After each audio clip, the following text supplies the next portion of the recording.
Sellers, come here, man. Let's walk back over there. Come wants to introduce us to his sister. Hi, Sister Lena. Hi, how are you ladies doing? I'm fine. How are you? So, where did you learn English? I studied there before the war. Now it's too dangerous to go there.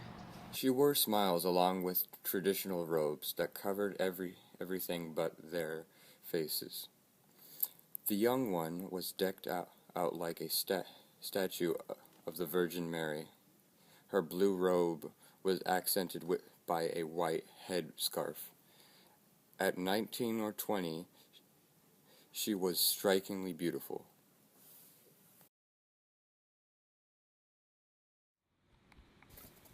There was a strong wind that night, and as it whistled through the hallways, doors would slam open and shut, and windows would screech open, jolting soldiers awake.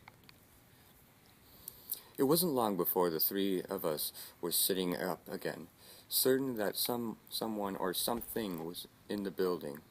The silence between us was broken when a window crashed open in our room, and a metallic clinking rolled through the room.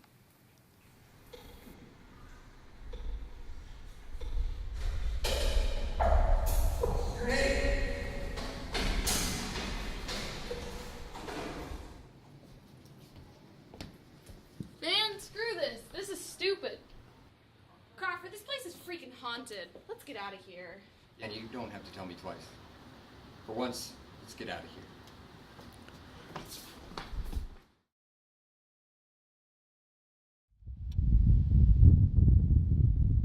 Creed, wake up. Connell wants us to haul out to the gate. He wants us for patrol or something like that. Alright, man. Sounds good. Be down in a sec. Get in, Crawford. Where the heck is Creed? He's on his way, Sarge. Dang it, I said ASAP. You gotta move when I tell you to move. Roger, Sergeant. Hey, Sarge, where are we going? What's the deal? Okay, ready? Man, we hit a house this morning. Brunel and Whitaker are still there. The place is full of weapons and money. Some Haji came in with a tip last night when I was at the gate. Said there were feting terrorists in this house down the road. We went to check it out this morning and were comprised by the owner, so we just took it. It's right up here past this light to the left. Ramirez, come on!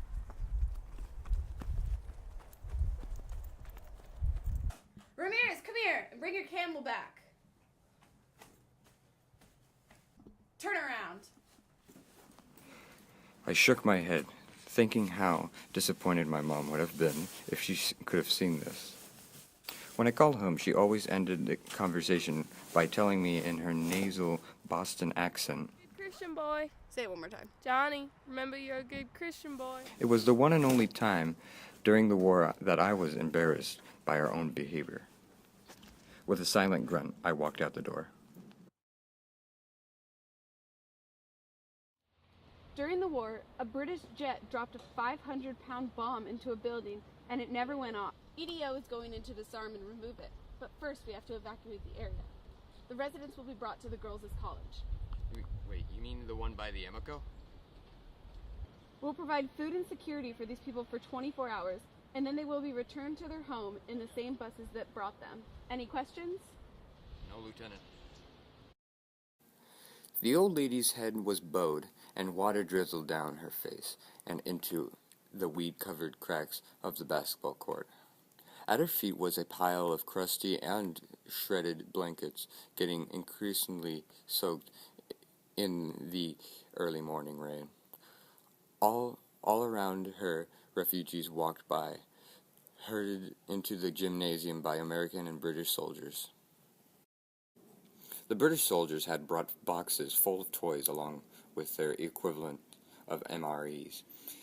As people swarmed in, they were handed one meal minus the candy and goodies, which mysteriously had disappeared, and the children were handed broken toys, one each.